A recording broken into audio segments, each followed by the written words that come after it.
Thank you for tuning in to Koppen with Comic. I'm Brian Koppen, and we're here with comic Ralph Anthony.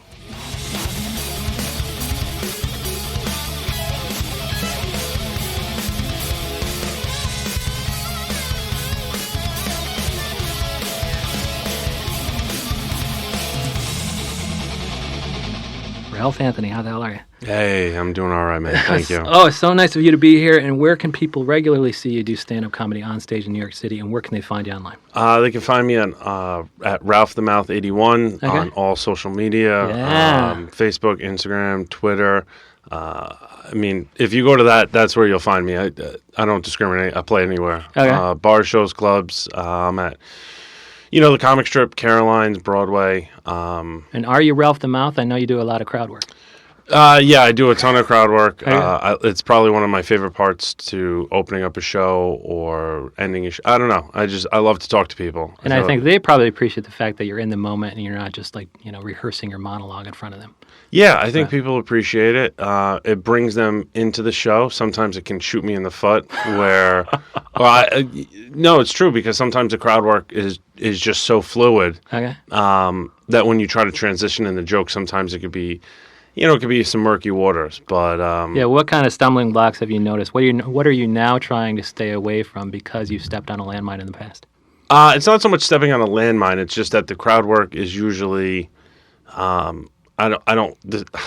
Usually the crowd work's just really good.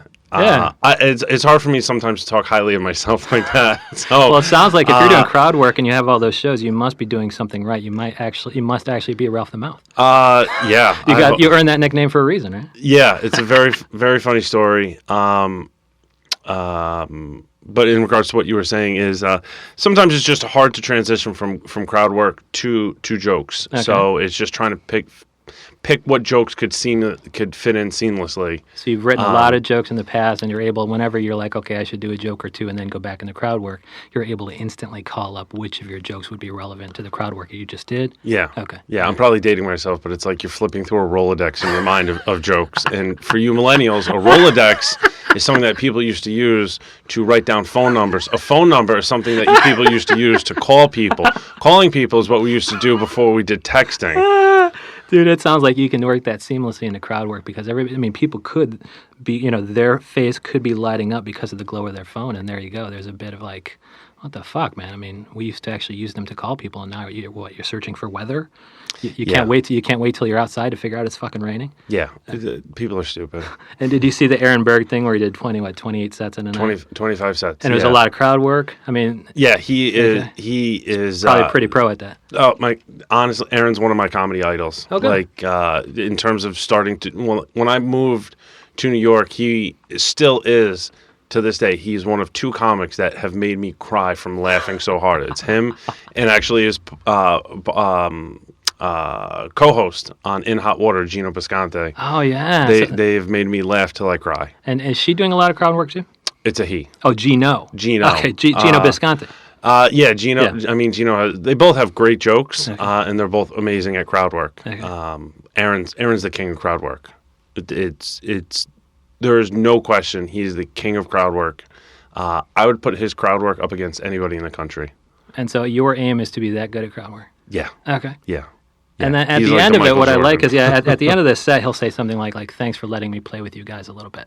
Yeah. And I like that because it sums up what crowd work is, where you're actually, the people in the audience feel like, oh my gosh, this guy is actually, this comic genius is coming down to my level and he's making jokes with me. That's pretty amazing. Yeah, it makes people feel part of the show. It brings them in. And and if you're doing crowd work and you're moving around on stage, the audience is forced to stay focused and to pay attention. They have no chance to go on their phones. Yeah. Because it's like in law school, I went to law school where they would call it Socratic method, where the only way you can teach a large amount of students anything with them paying attention is that you have to call on them randomly and put them on the spot. So they'll just fucking pick your name off a seating chart. Yeah. And thereby you had to be fucking ready. Because if it's a lecture, 100 people are just going to go to sleep. So I like that you just have to stay ready and in the moment. And how do you prepare for that? Like if you do a lot of material, you can just write all day or whatever. How do you make sure that when you get on stage, you are ready to just be the king of crowd work? Are you making sure that you're fucking taking your vitamins? Are you getting enough sleep? What are you doing? I mean, yeah. I mean, I was doing all that stuff before stand up. You know, take multiple vitamins every day. You drink tons of water. You get your sleep. But usually I just toke up right before I go on stage. Really? Oh yeah. Wow. Yeah. And so your yeah. short-term memory is fine, but anything else would be affected. I feel like my memory's perfectly fine. Yeah, and so you're like, even if you probably would have forgotten your material by that point, but as far as riffing in the moment, you got that down on lock because you're so focused. Yeah, usually, to be honest with you, I don't forget my jokes. I try, it's because you rehearse them, you write them down, you rehearse them, and you just stay present, you just stay focused, and you're up there and you're there to do a job. So, is any of the fact that you enjoy crowd work? Is any of that stem from the fact that it might get a little bit old to get up and say the same jokes over and over again? Is it for your enjoyment or more for theirs? I think it's both. Because I think if you're going up there, and I think comics, we get so wrapped up into doing stand-up and trying to get shows, and you deal with the clicks and the BS and all the nonsense that's going on in this comedy community that people get frustrated, and you forget that we do stand-up to have fun. Yeah. We do it to have fun, to make people laugh, to make people forget about the bullshit that they have going on. Right. So, I remember this quote that Chappelle said when he came back to doing stand-up. He said, "I'm not here to tell jokes. I'm just here to fuck around." Yeah. And that's literally, I'm here to just fuck around and make fun of everything. Everyone and anything can get it. And then how do you make sure that, if you ever have a good bit, you can polish up that bit forever and that can end up on the fucking Tonight Show or something? I almost liken what you're doing with crowd work to improv, where it's a magical thing. It's like a once-in-a-lifetime performance because that interaction might not happen again. Yeah. How are you ensuring that, a hilarious joke in the moment that was created out of crowd work can kind of live on? I mean, are you taping your sets, or you're kind of using a slightly similar form in a different show? Nope, I record every single set. Oh, good. I record every set, normally it's always by video on my phone. Oh, cool. And if you go to my Instagram handle, RalphTheMouth81, good. You'll see literally 90% of my clips that I post are just crowd work. Okay.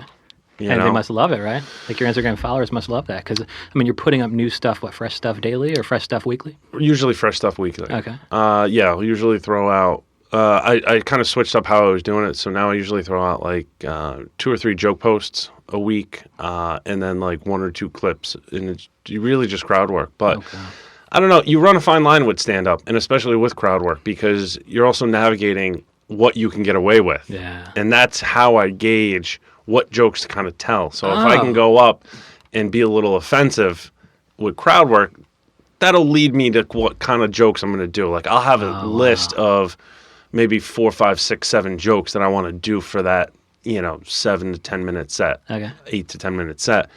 So the crowd work will help dictate what jokes I'm going to do. And so if they're pulling back on something tame, then you'll be like, I can't do that fucking hot button joke I was going to do later. Right. Okay. Because sometimes jokes will come back to bite you. I had an instance with a show on Valentine's Day. I was down in Long Beach, and it was about, I'd say about 150, 175 people, and the crowd work was phenomenal.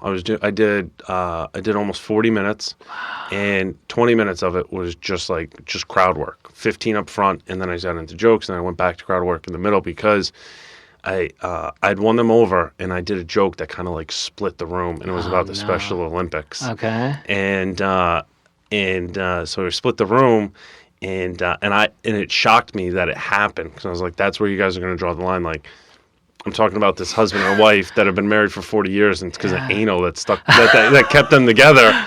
And here you're getting mad at a joke about the Special Olympics. Yeah, what went wrong there? I guess anal between husband and wife is fine, but Special Olympics is a bridge too far. Well, what I've learned is that people will let you say more if you're talking with them as opposed to talking at them, and that was what I learned at that show. And it was the headliner that taught me that.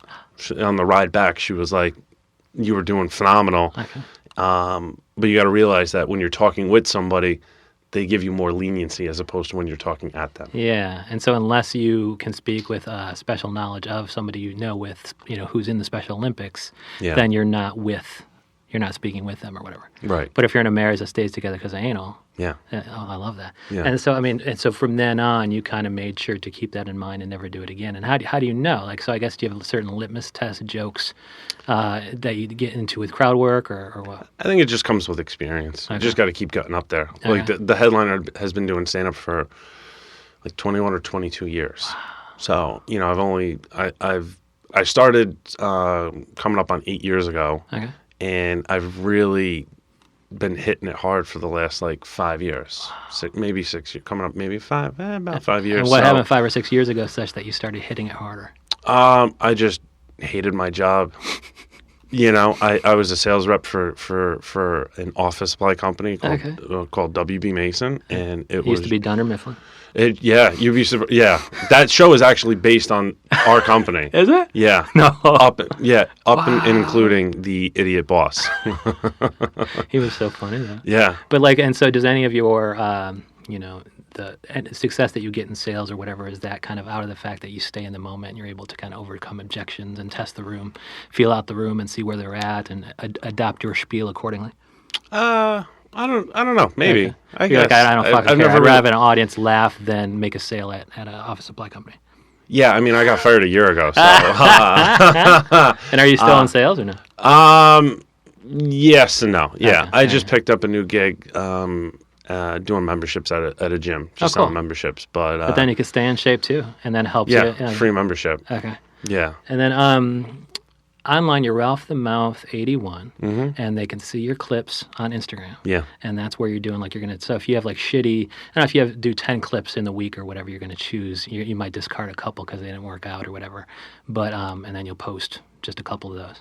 Yeah, usually they're anywhere from like 30 seconds to a minute and a half. And that's what, like Andrew Schultz, does he post stuff similar? I think he was like, it's smart to kind of post regularly and post, you know, maybe a bit and then some crowd work, and that's all you got to do. Yeah, He's also a beast too, huh? yeah, he is absolutely phenomenal. I think he's probably one of, or if not the hottest comic in the country right now. Oh, yeah. Like he is He's up there. he's everywhere, and his jokes he's just a killer. You know, that's what we should all be striving to, is a comic that wants to push the boundaries, say what they think, because that's the freedom of speech. Yeah. He doesn't care. And he makes fun of the most minute little things, and that's what I love. Like I'm from the school of like George Carlin, Chris Rock, like just pointing out the everyday stuff and all the nonsense, and that's what he does. And so it's usually pretty safe. Well, meaning if you're pointing out, rather if, I guess Chris Rock will also do stuff on race, but if you're pointing out it's like the minutia that you can fucking make fun of, everybody will just laugh their ass off. Yeah. Yeah. Yeah, like I do a thing about how I don't like people. Because I really don't. I fucking hate people. But it's not like, it's just small groups. It's like everyday people that you come across. Yeah. So, I'm trying to think of what I could actually say here. Yeah, without stepping on your jokes. You can say anything, but Yeah. feel free not to step on your jokes. Right?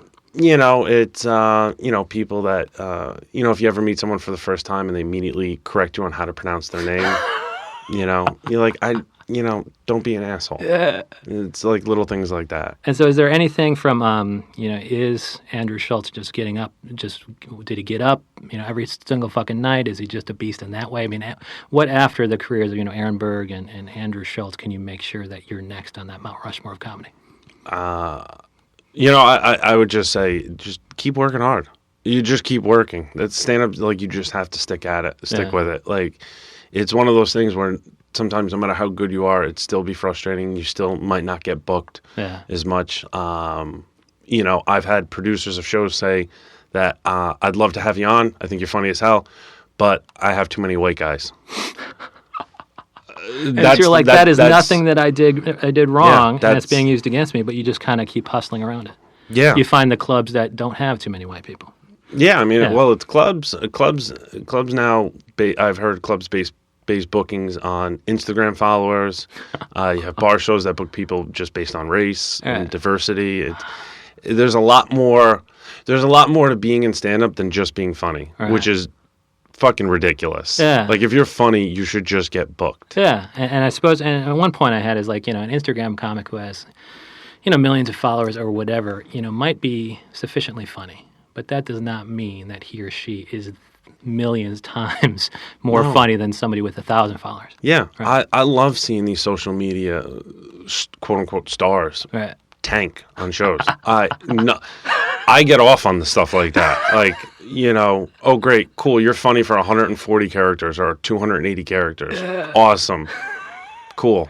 Good story, bro. That's what he gets off on. And Ralph Anthony, we're going to look forward to just your never-ending hustle. You came here when the trains were fucked. You came here when there was a virus. So it sounds like you're the next Aaron Berg and the next Andrew Schultz. Jesus. Wow. I did not co-sign on that statement. I did not co-sign.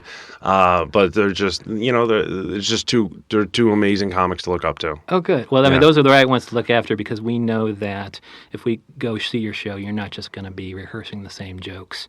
You're not going to be reciting the same jokes that you did 5 other times that night. You're going to be present. You're going to be in the room, and we might be able to riff with you a little bit. Yeah. I'm just here to fuck around. That's right. He's here to fuck around. Ralph Anthony, thank you so much. Thanks, buddy.